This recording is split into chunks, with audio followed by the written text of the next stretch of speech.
Welcome back to The Remote Life. My name is Han Talbot, also known as Han Meets World, and today we'll be chatting with Aline Dahmen. Originally from Germany, Aline is the co-founder of Nomad Soulmates, a Facebook group and now an app for digital nomads and remote workers to find love in whatever form that may be.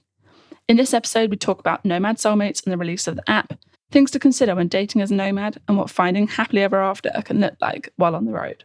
So grab a coffee, a tea, or something stronger, and let's get started. We are live on the Remote Life podcast. Welcome, Aline. How are you?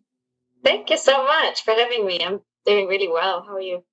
Yeah, doing good. So let's dive straight into it. Connect the dots for us. How did you begin your remote life journey, and what brought you here today?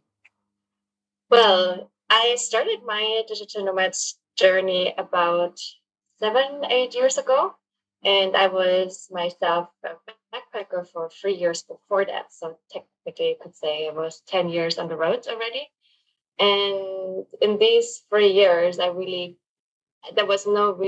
living for my savings, and there was the time for me to come back and kind of start university or training or whatever. But I didn't really feel any of that was right for me, and I couldn't really tell why. I had no other options also. So I applied to the training anyways. And during the time I got accepted for that training, I bumped into, it was a blog article from a German girl, and she talked about working online and traveling. It's like, oh my God, this is amazing. So it kind of opened up this whole world for me to do exactly that. And so, yeah, I knew if I'm not going to do this, then I will waste my time for years in university studying something I would not like, or I'm anyways unsure about. And I felt this really strong pull that I want this type of lifestyle actually that this blogger had. And so, yeah, and back then I explored a few things like blogging myself. I was a traveler that kind of failed. I figured out I don't like, blogging so much. And so, but on that journey, I then attended a conference for nomads, my very first conference. And I realized how many people were single and solo traveling. Just as myself, I was also a single nomad for years, and definitely knew the challenges we can dive into them later a little bit more, but I felt like there is a problem that affects many people. And there was not really a solution out there, especially 7 years ago.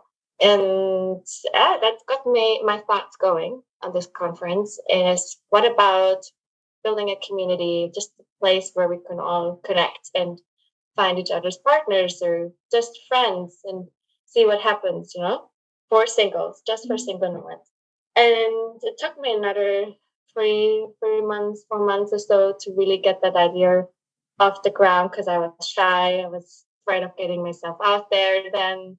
And but then it's like this feeling when you cannot look back, you have to do it in a way. So yeah, that's how it started. That's how the Facebook group got off the ground in the beginning. And I shared that group and some other nomad groups I was already part of. And once again, it was this validation that so many people had the same problem as I had. It was difficult for us to really meet each other. And so there was like 300, 400 people joining in the first week. And then I knew, oh my God, we have to do something about this. Yeah, tell us a bit more about Nomad Soulmates, like what brought it about and kind of what is the mission of the brand. And obviously you have an app now. Woohoo! Yeah. I like, how's it going and how can nomads use it? Tell us more. Yeah, so Nomad Soulmates really has been my personal accelerator as well to nomad life. And it's part of my journey, of course, in a big way. And at first it started just as a community and me trying already back then solving the problem, but I didn't really knew like it started I guess a few months later where it's like, okay, I really want to do this more seriously. I'm making a business of it and help people connect in a meaningful way. And that's when I was like, I'm all in this. And yeah, so from the beginning until now, the community really chips in and gives us feedback. And I met all my teammates for the community, Sebastian, Kimberly, volunteers that help us out with all sorts of things to get this app off the ground. So now 5 years later, we have an app, and I'm really excited about this. Yeah, so now people are really able to download the app on the app stores. It's available for Android and Apple, and almost in the entire world. We have a few countries left that we still need to launch, and on their phone they get notifications and can browse by their preferences, etc., which you couldn't really do with a Facebook group. So that was where the group was lacking at. We have amazing profiles, often very detailed profiles and pictures and videos coming in the group. But the downside is that with every new post, the others are pushed down in the timeline. And so with the app, that wouldn't happen, right? So you would always have your profile being shown to relevant people. That's good. And we want to integrate, I guess, for the future, more events, more also community aspects like meetups, stuff like that. So we'll see. But we always listen closely to what our members are saying and adjust accordingly. Yeah, for sure. I mean, we dropped out of connection a little bit for a second there. Do you mind just talking a little bit more about how you guys filter people a bit differently? Because what I like about the app myself, I know, is that you get to state not only what it is you're looking for, but also your nomad status, which I think is really great. Can you explain a little bit more about that?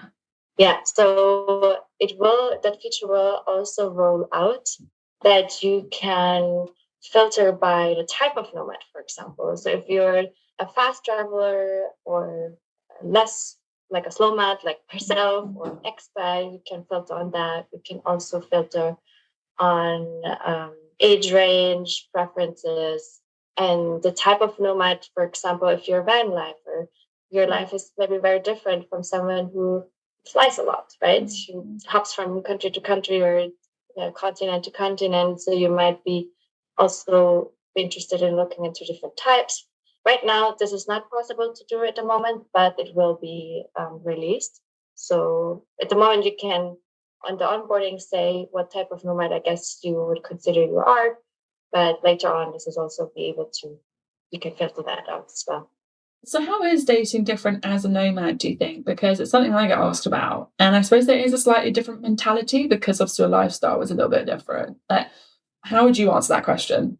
It's different and it's not different. I mean, we're all humans still. We're all having the connection always works still the same, I guess. However, I guess we have additional challenges that we nomads experience, such as, you're arriving in a country, meet someone amazing, and then you figure out you only have 2 weeks left because the other person is about to leave. So that is the things that can happen frequently and people struggling with, or very intense but fast-lived romantic encounters. And it's maybe fun, but then when you really want to have a long-term relationship, you really need to figure out, okay, in a very short amount of time, do you want to spend your life together or see where this is going, making change of plans? So I guess in a way, I think we nomads are very flexible, but then we also have so much freedom that we can simply say hi and goodbye very quickly. And so I guess this is something that comes in the way, or again with the independence, and it may seem to meet amazing people, but then they seem to be very focused on their work. I assume also, I mean, for myself, I know that when I first started with remote work, that was my focus, not necessarily dating and meeting my romantic partner. That came much later, that need. So I guess it's also where do you meet people that I guess are on your level. So, but then I think also, that we nomads live such an amazing life. We often, most of us have chosen this life because of a reason. And so I am a big believer that actually we may be able to have much more meaningful relationships when we find these people, when we do make these connections with like-minded people, that we might be able to have much healthier relationships as we used to, because now you might looking for very different things than you used to look for a few years ago. And so, yeah, I am a big believer that because of that self-awareness, we may also attract people who are more self-aware, and we know, I guess, more now what we want, generally saying. So there might be opportunities lying there that we not really see because there's these challenges that come in between. And what I see often in the dating world for nomads is that they blame the lifestyle for it. But what if the lifestyle was actually a plus and not a minus towards dating? I am so like in agreement with everything you said. I was like, yes, do you know what? When the difference is you are meeting somebody who already knows what they want to do because they're being nomadic, for example, or like yeah, definitely a lot more. I'm finding, especially at like the festivals that we've just been to, like Bansko, there are so many more people who are doing a lot more inner work, and so therefore they kind of have a lot clearer an idea of what it is they're after as well. Absolutely, and then coupled with the fact that obviously you guys have got events going, so you actually meet people who are intentionally going after relationships or whatever it is that they want from romance and whatnot, or whatever it is. I think you're so right. That is the difference. It's a lot more, I guess, intentional, I suppose, as opposed to the traditional kind of dating, I guess. Dare I say? I feel nervous saying it, but yeah, I feel like there's just so much more intention behind it. You're so right. And yeah, so therefore when you go to events like yours, but whether virtual or in person, you're there for that reason. And it's a lot more, yeah, I think that's so true. Yeah, I mean, it can be a lot more intentional for sure. And I guess maybe it's really just about now the question, how can we present these people, and like, is there opportunities to, I guess that's what we're trying to achieve with the app, right? We're trying to present you directly with the target audience, I guess, with your people who ride your wave. And I'm aware, I mean, like we talked about the type of nomads, you may look for different things within that digital nomad pool or remote worker pool that I guess all of us share the same mindset, but still have different lifestyles. If that makes sense. So this is what we're trying to achieve now as with the next step, really, with the app. That's so that's not a question anymore. This is a challenge. It's more like, okay, let me go to this place and explore, see what's out there. Yeah, definitely. I have to ask, what's your favorite opening liner that you've heard about, or like favorite? Is there a story you can tell us of like a particularly either really brilliant story that you're like, wow, like what, or that's just kind of funny that you could share? Not necessarily an open liner, I guess, but the one thing that comes in my mind that someone, and I actually, you have to go to the Facebook group to really see it for yourself.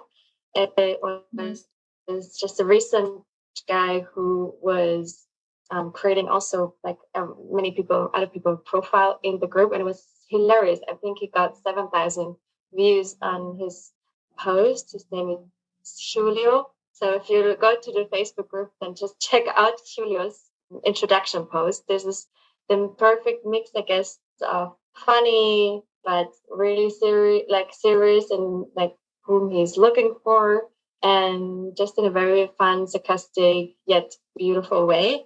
I can't impossibly copy what he said, or yeah, I guess it's just go there and check for him. It's really cool. But then when you ask for meetups, etc., there's nothing really I can currently recall. But yeah, that's probably one of our funniest and most brilliant introduction posts we've seen. So definitely it's worth checking it out. Yeah, they're gonna have to go find that one for sure. But yeah, he sounds brilliant. But is there anything that for someone who's new to the game, for example, the nomad dating game, they turn up to a Nomad Soulmates meetup, either in person or virtually, and for the first time, and they go, right, okay, how do I talk to somebody? What would you encourage them to be like to say apart from like, hi, my name is Han? Have you got any tips for that? That's interesting you're saying that, because there's many people who are shy, and I totally understand. I mean, to go to a Nomad Soulmates event, we always get questions. Is it a matchmaking event? Who is coming? And people really want to go there prepared. And it's absolutely understandable. But what I would almost suggest is to not expect anything out of it, because then you're open to make what comes your way. So in general, not just with nomads, but in general, dating comes with so much pressure, unfortunately, where you're looking for that person who may matches your values or interests, or people come with their own expectations. And that unfortunately is often in their own way, where it's really just about this a normal conversation. Really, like with if you would meet a stranger and you usually don't start with, "Hey, so do you want to have babies?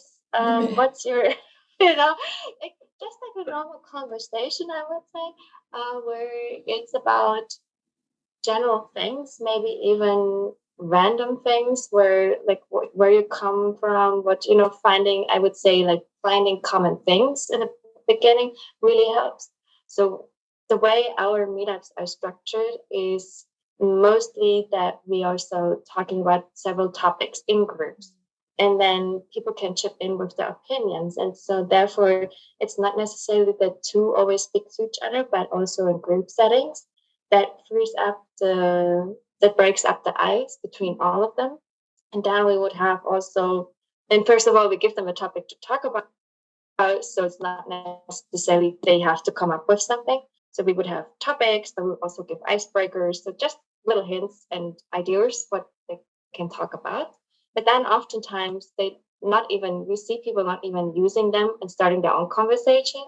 And in general, nomads are super cool, open people with very interesting lives. So it's oftentimes a lot of fun and way too less time for them to have conversations. So they often have them after the event in private as well. So that's what we see as well, that it's like a connection point, but then conversations often happen as well outside of the event privately. That's really cool. I can imagine that as well, having met groups of people that we've been around. Yeah. I feel like people are a lot more open to just conversation in general and like hanging out in general. Whether something comes of it as a relationship or a friendship afterwards. Like I feel like it's a very different vibe for people in general. That's really interesting. Yes. I was gonna, while you were mentioning this, because of course we're talking about people like, as nomads, we tend to have a better idea of what it is we're after. Do you have any advice for people who are kind of wondering how the heck do I figure out what it is I want? I think for me, being single for 3 years really helped understanding what I want. So the time where most people say, I really want to have a partner now, or I'm ready for love, I think it's also maybe I would almost suggest to switch the path around and say, how about I'm strengthening the relationship with myself right now and see what hobbies do I like, which places do I like to go, what is the work I'm passionate about, basically doing life in the best way possible that suits you. And then you see what would make a good addition to that. It's not always, of course, perfect. Sometimes you have a great connection with someone whose lifestyle mate doesn't fit to you at all. Then you need to think, okay, what is it again that I really want? And has this alone time teach me who I am, what I want? Maybe it helps even to write it out. I often like to write, or I used to like to write out what would my perfect day look like, and with whom would I spend it with? What would we do? And so I think this gives a good idea to, I guess, bringing it to the dating world to see who I'd like to connect with. So very similar to what we do with the app, that you can, if you're a van lifer, most van lifers like to connect with other van lifers because they already get the lifestyle, they live that life already, they know what it's about. But it doesn't always have to be that way either. So I mean, just to be open to wait, if there's a connection, are you open to make changes? But will these changes then affect the relationship, I guess, in a positive or negative way in the long term? Will one person downgrade and make compromises to their lives in such a way that it's actually not good for them? I guess I'm not sure if we all think about it so consciously when we're really in love, but it's, I think, a good idea to, when you're single right now, to explore and strengthen that relationship with yourself first. That would be my advice. I'm so happy you said that, because I was like, that's kind of what I'd done. I was like, right, okay, I'm going to spend some time just for myself, and it's going to take as long as it takes until I feel completely comfortable in what it is that I want. Because I feel like, especially in kind of just where I was working a 9 to 5, where I was kind of living a slightly more location dependent lifestyle, I was being told, oh, but like, why aren't you dating? Or like, why don't you want to have babies? Don't you want to get married? Don't you want to buy a house? Which is all completely valuable, obviously. But I remember kind of thinking, but something's not resonating with me here. Like, these are milestones that have been set out by our wider community, but what is it that I really want? And I know that for myself, it has been so incredibly valuable. It's scary as, don't get me wrong, but I feel like once you have such a good, you're so right, once you start having that strong dialogue with yourself, you can then go, right, yes, this is what I'm after, no matter what that looks like. And I feel like you can come from such a much more empowered place with it for yourself. So I'm so happy you said that. Yeah, absolutely. I experienced the same. So what can we expect from Nomad Soulmates next? So obviously our number one goal is to bring as many people together as possible. So that's we're on with the Facebook group. We have already done that quite successfully, but since we have now freshly the app launched, that is our main focus. And just yesterday, actually, it was really cool. I got a message from someone, an icebreaker. So from a person who said, "Hey, by the way, today I'll be meeting someone I matched with on the app. I fly to, I think it was Colorado. Yeah. Anyways, not so important where they went, but it was really cool to see. Awesome. The app hasn't even launched like a month yet or so, and people already meeting each other. So that makes me super happy. And yes. And so now the goal is we have to still make some changes to onboarding and from the Bansko Nomad Fest, which is where we launched publicly for the first time. We got so much feedback, valuable feedback, that we now have to implement and see how can we, I guess implement, but also make sure that it works with what we've already built. As well, we got lots of ideas for upcoming features, and so there's a lot more that is going on in the background right now, which we have to do. But yeah, app is currently the main focus, and to bring that into people's hands in the next couple of months and years. Exciting stuff. Yeah, and Ken, obviously, I was on one of your virtual events last year. Can we expect any more virtual meetups? Yeah, I'm very excited about the events. And we had to stop them, honestly, because of this launch period, which was very intense. But now we have freed up time again. So definitely going to do some mostly live online meetups again. And then people can already see this in the app we have graded out at the moment. There's meetups coming as well as group chats. So let's see. Hopefully we have everything kind of ready for that feature, but we still need to figure out how to maintain that feature well, because we want to have meetups as much as possible and as soon as possible, but they have to be managed. So we need to figure out the next step for meetups. And until then, we still do our online virtual meetups in the Facebook group for sure. That's awesome. I was just wondering if anybody thought, I want to organise a meetup for you guys. Is that something that people can get involved in or pitch to you? Definitely. Yeah, absolutely. Let me know. So you can reach out to me via email. I think that's best, Aline at nomadsoulmates.com, and pitch your meetup idea for sure. Yeah, absolutely. We're looking for inspiration, how we can empower the people to create meetups as well. So not just from our side, but it's hopefully other people who are chipping in with their ideas and making this from the community for the community. Awesome. Amazing. Okay, one final question from me. Fill in the blank. Yeah. Home is where blank is. The heart is. I think this is always mine. That makes sense for like what you do, so yeah. Isn't it? That's brilliant. I mean, thank you so much for being on the Remote Life podcast. It has been great to chat. Thank you so much for having me.